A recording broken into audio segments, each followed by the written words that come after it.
to ask you, what do you think has been the biggest factor in helping this team transform into such a good fourth quarter team? And last night kind of being another example of that.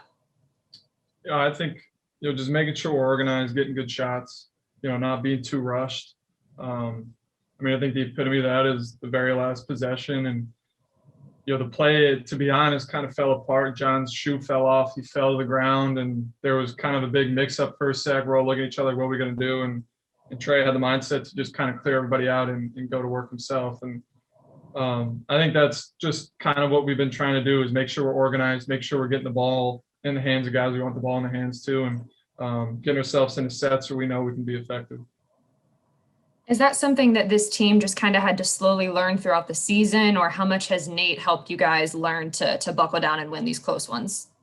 Yeah, it's something that we learned definitely, to start the year. Over the course of the year, Nate's been really honest about that, is being connected and settling down. And like I said, just being organized, running plays and not going too fast. And someone like Trey, just making sure we're always in something. And when losing the game, that game we had against the Bucks, and Lou had it going, we made sure we were getting in plays where Lou had the ball in his hands and we were getting him in pick and roll, and we were making sure that we were getting the ball in the hands of guys we want the ball in the hands to. And that was something we weren't doing great at the beginning of the year, and obviously we weren't getting stops. I think defensively we've been better in the fourth quarter. That's a big part of it. So it's a little bit of everything.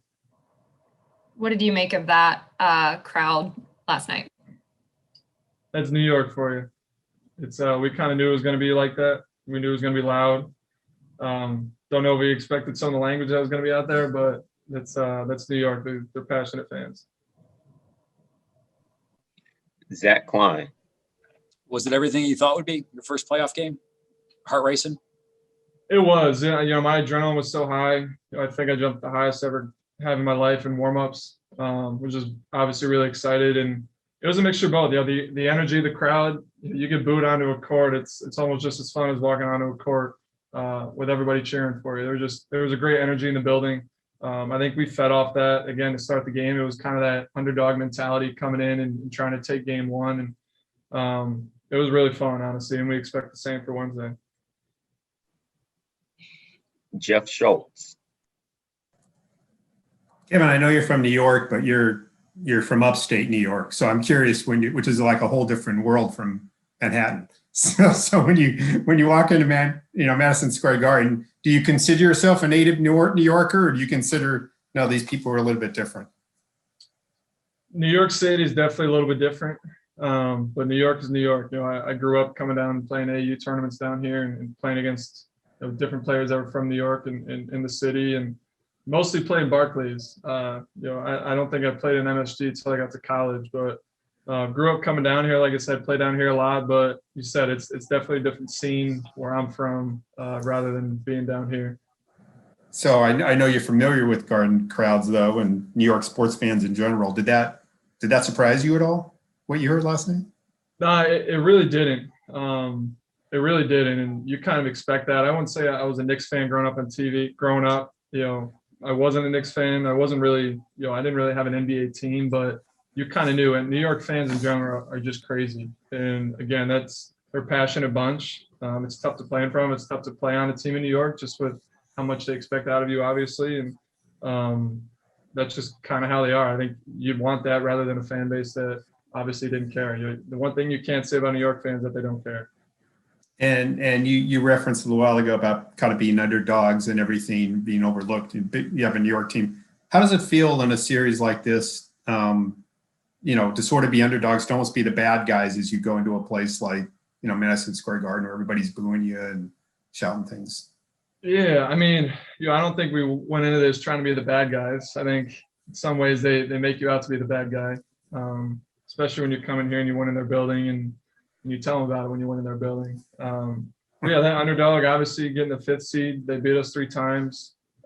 Everybody picking us to lose. And again, coming in here game 1 and how loud it was and you hear everything from the crowd, it was, I think in a lot of ways it brought us closer together and made us become more connected. There was 15 plus people in the building here last night that wanted us to win. And all those 15 people are usually in the huddle. So that's the way we want to keep it. Do you expect more of the same in game 2? Yeah, we expect it's probably going to be worse, to be honest.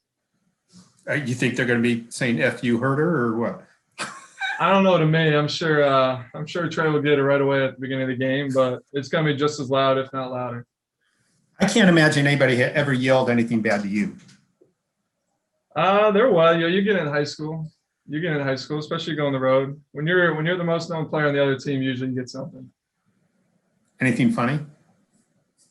Not too bad. Not too bad. I try not to remember it. Steve Hummer. Yeah, two very different things. One, how do you think, knowing Trey as you do, how do you think he's going to react to what's going to be an increasingly kind of combative relationship with the fans there? Yeah, like he said, it's not something that he's not accustomed to. He's had a target on his back for a long time. That goes back to college. And yeah, it's not like he came in the last game really not expecting there to be a lot of attention on him. And it really started. It was like third possession of the game he was getting at. So it wasn't something that he got going and all of a sudden third quarter things changed. It was right at the beginning of the game. So he played through that noise, that hate kind of throughout the game. And I think he's prepared for it. Like I said, he's had a target on his back really for a long time now. And as a shooter, how would you grade the degree of difficulty on Bogey's shot there at the end on a tip pass when he had to gather it and get it off like he did? It was extremely tough, but Bogey's he's a tough shot maker. I knew once he got it up, he has such a good release that once he gets to his spot, it really doesn't matter where his legs are, where his balance is. He gets it to his spot. You can usually count on it going in. And he's made a lot of big shots for us all year. He made one in this building to send us to overtime the last time we were here. So that's kind of Bogey. He's a big shot maker. Final question from Sarah.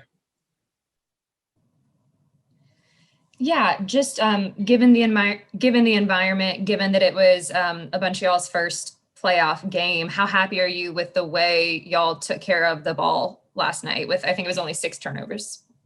Yeah, that was a key to the game. Honestly, we went in, we knew how good their defense is and what usually their scheme is, and they get out in transition, and as best we can, we want to try to control the little things, and that's something that they're really good at. And some of that is turning the ball over. We don't want them getting out playing in transition. They have good guys that are really good in transition, especially when you're playing in an away building. You can feed off the crowd, especially when you're getting out. And offensive rebounding was something that we try to secure coming into the game and didn't do it quite as well as we want to going into the next game. But it's really kind of all those little things. And especially when you're trying to win on the road in a game like that, you can't turn the ball over. And for the most part, we did a really good job.